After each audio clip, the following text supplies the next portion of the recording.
to help their neighbors in New York. He has loads of 20 heavy pieces of equipment waiting on the state border to go into New York to help with the rescue effort if they're needed. Again, the governor will come and brief us at 7 o'clock this morning. He'll address the state again, and we'll be here to carry that message to you live. Let's go back to you. All right, thank you so much, Kara. Kara Sumlin reporting live this morning from Hartford. You would be hard-pressed to find an area of American life not touched by yesterday's tragedies. As we mentioned earlier, airports nationwide shut down due to security concerns and will be closed until at least noon today. Financial markets closed yesterday, and in fact, they will remain closed today. The United Nations building was evacuated as well, as was America's tallest building, the Sears Tower in Chicago. Baseball's major and minor leagues canceled all games scheduled for last night, and Walt Disney World in Florida shut down following the attacks. Unfortunately, this is not the first time the World Trade Center has been a target of terrorism. Our own Scott Haney was working at the top of one of those towers when it was bombed by terrorists back in 1993. Scott joins us live from Manhattan. Good morning, Scott. Good morning, David. Good morning, Ellie. It is frightening. That's what the word is that comes to mind. I never looked at the skyline quite the same as when I was back in that Tower of Terror that I called it. I was on the 95th floor working for Sumitomo Bank when that bomb went off.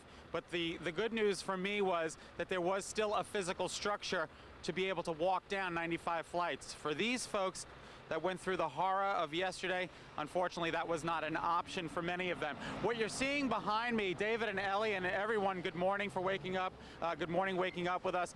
You're seeing a busy street. This is the corner of West Houston and 6th Avenue, where normally you'll see pedestrians starting off their work day. People do go to work early here in the Big Apple, but today there are no taxis here. There are just dirt trucks filled with dirt to try and calm some of the debris down, and empty trucks going in to get some of that debris. You can just see it is backed from miles. You can see at least a mile's worth of trucks, just payloaders coming in, and they're going to be getting ready for the cleanup and some recovery efforts today. So they've got a big job ahead of them. I want to talk a little bit about yesterday, some of the questions that I heard. I was on the corner of 20th and 2nd Avenue, and I have to say, just a few of them, Dave and Ellie, if I can share them.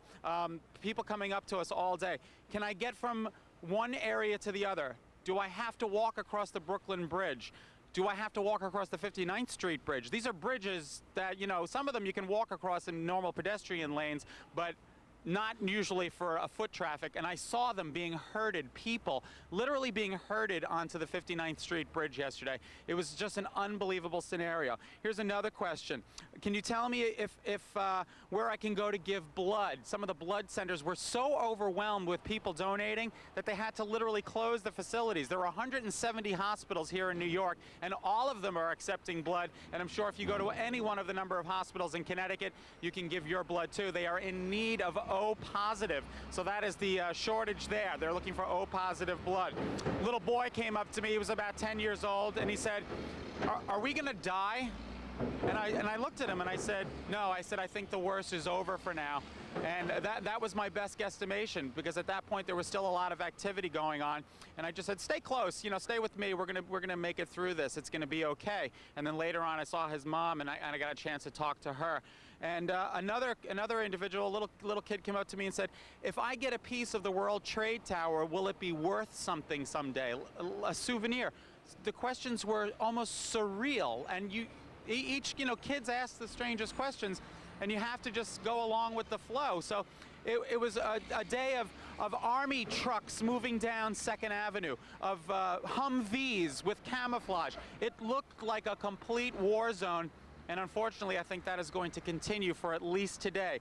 But you know what? We're from Connecticut. We're from the greatest nation in the world, and by God, we are going to get through this together. David and Ellie, back to you in the studio. We agree with you there, Scott. Now, Scott, you were there yesterday, right? When this happened? Yeah, it was pretty horrible. Yeah, I was midtown. I was at 55th and 5th Avenue at about 8:45 yesterday. I was trying to get my hair cut, which didn't happen. The people from the salon had come out, women in their curlers, and they had gathered around the television. There was an appliance store next to the hair salon, and they had gathered around to see what was going on. And television attracts a crowd. I said, what's going on? They said, oh, a plane hit the World Trade Tower. And I said, what kind of a plane? They said it was a small twin-engine plane, because that point rumors were circulating. And I said to myself, hopefully this will only have been an accident, just a sheer accident. And then seconds later, a jet went flying into the other tower. And I said, this is no accident. This is clearly an act of terrorism. And as we saw, the events yesterday unfolded. But David and Ellie, I have to say, there is nothing in the minds of people this morning except this. If you eavesdrop on some conversations, yesterday I had a chance to rollerblade down 2nd Avenue on my way home. We had an opportunity to listen to some of the people. Everybody was talking about the World Trade. There was nothing else to talk about. Basically, the elections yesterday came to a standstill. They were canceled here in New York, and the restaurants were packed too. The further uptown you went, the restaurants were all packed, outdoor cafes, and it wasn't so much that people were ignoring this. They needed to talk. They needed to talk to one another. My building, neighbors that I've never seen before were coming out, and I've never seen them, and they were talking. And again, David and Ellie, it's going to be that 6 degrees of separation. I think everyone is going to know someone who is going to be affected by this tragedy. They will know someone of someone who was in that building. I mean, there were a lot of people there yesterday. Now, Absolutely. Scott, you went through the first attack. What was going through your mind when you found out there was this attack going on? Ellie, I said, not again. And, you know, when I spent most of my time in Connecticut, I was on vacation, and I do keep a small apartment on the Upper East Side. And of course, all my relatives called, because you never know where you're going to be in the city. You may have shopping downtown. You know, you come into the city often, as well as many of the people in Connecticut. They come, they shop. Phone started ringing off the hook as soon as I got home. Are you okay? Are you okay? Are you okay? I said, this time I was not in the building. Close, but no cigar. But I feel for, yesterday there was a man who talked to me. He had seen people, or I overheard a conversation where he had seen people in wheelchairs, and there was no room for them on the elevator, and unfortunately, most of those people did not make it. We're glad you're okay, and our prayers go out to all of those people still stuck in the buildings and their family members as well. Thanks, Scott. And you're so welcome. We'll be here all morning. Okay, Scott Haney reporting live for us from Midtown, and again, he will be here with us this morning. Quickly, some of the papers that'll be hitting your doorstep this morning. We have here, Herbie, if we can get this on 3. This is the New Haven Register. Talk about a blunt statement, act of war, in big block letters. Yesterday we heard frequently this compared to Pearl Harbor. And the headline this morning's Boston Globe, playing upon FDR's famous line from December 1941, a new day of infamy. And David, here I'm going to hand you the Boston Herald. Simply put, in big bold letters, war. And that's what we're dealing with the day after. And Scott was mentioning how all of us are affected by what happened yesterday. Just to give you some of our personal experiences, my parents were actually on their way to JFK in New York City. Now, I knew they weren't anywhere near the World Trade Center, but who knew what could have happened next? I think that was a fear in a lot of people's minds about what could happen next. It was the first tower, the second tower, the Pentagon. So I think that was a definite fear running through the minds of all of us. It's upsetting. I know that I talked to you in the newsroom. There was a period of time when you didn't know, and there are people watching this morning who still don't know, who have loved ones down there. Obviously, our sympathies are with you. Hopefully we can help you this morning, get you all the information that we have. Many people in Connecticut are turning to religion to help them through the tragedy. Now, people who gathered at the First Church of Christ in West Hartford yesterday formed a human chain of love. Meanwhile, Jews at Bethel Temple prayed for peace.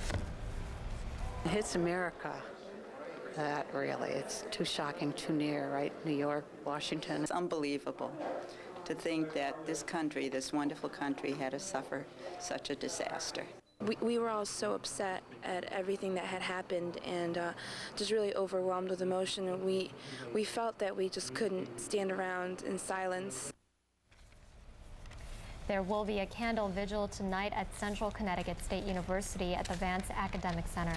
That service is one of several scheduled in Connecticut today. Here are some of them. In Glastonbury, there will be services at St. Dunstan's Church starting at 8 o'clock this morning. That's the soonest that we have. Tonight, the town of West Hartford will hold a community prayer service that will happen on the town hall patio at 6 o'clock. Also at 7:30 tonight, there will be an interfaith service at St. Bernadette Church in New Haven.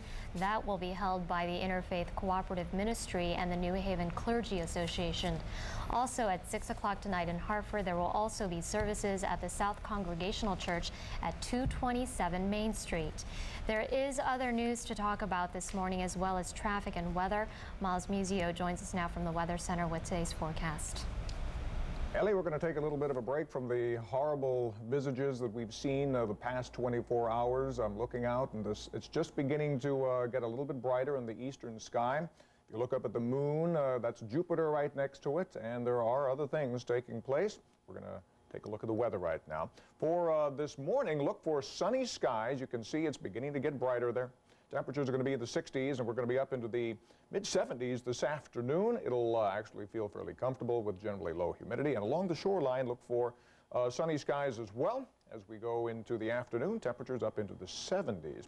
Let's check out the temperatures right now. We are currently 60 degrees with 77% humidity downtown and 54 degrees at Brainerd Airport. Windsor Locks 54. It's cool at Poughkeepsie.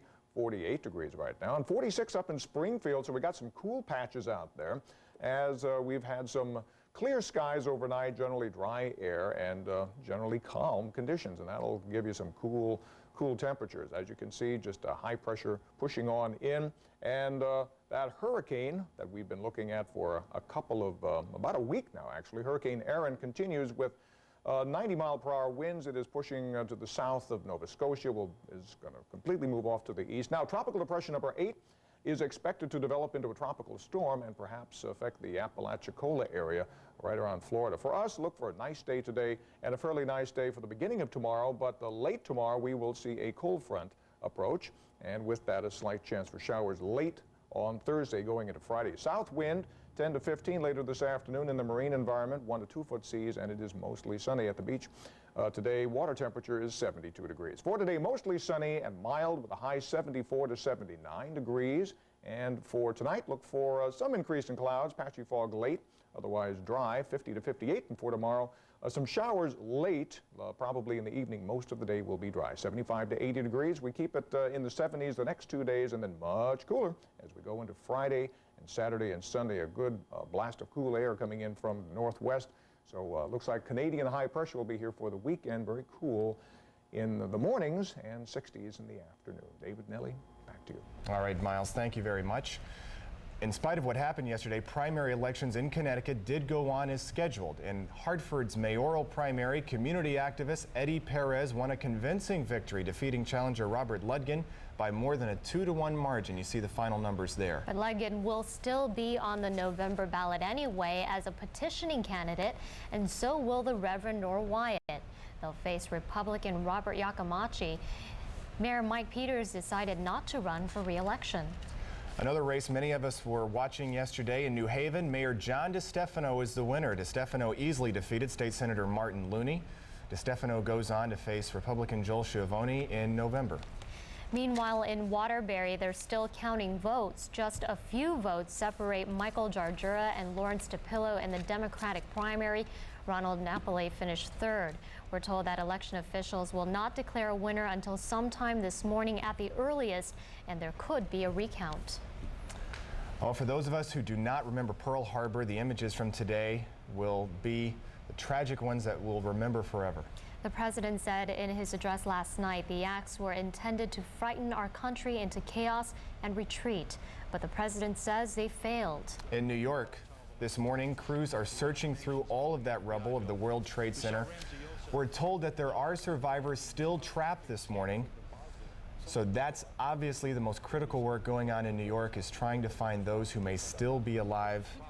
We're doing the best we can here to give you the very latest information as we get it. Certainly, everyone's been affected by this. All of our prayers go out to families of and friends of the victims this morning. You know, if there's a silver lining in all of this, if there is, modern technology is playing a big role. We've heard reports that they're receiving cell phone calls from the rubble of the World Trade Center from survivors. So hopefully rescue workers can get there in time. And we'll be getting details throughout the morning and the day today as this story continues to unfold. It is times like this that the Red Cross does what it does. The Red Cross is busy not just supplying blood, but also helping us deal with what's happened today. Beth Hersman from the Red Cross is in our newsroom this morning. Thank you so much for joining us, Beth. Good morning. Beth, tell me what the efforts of the Cross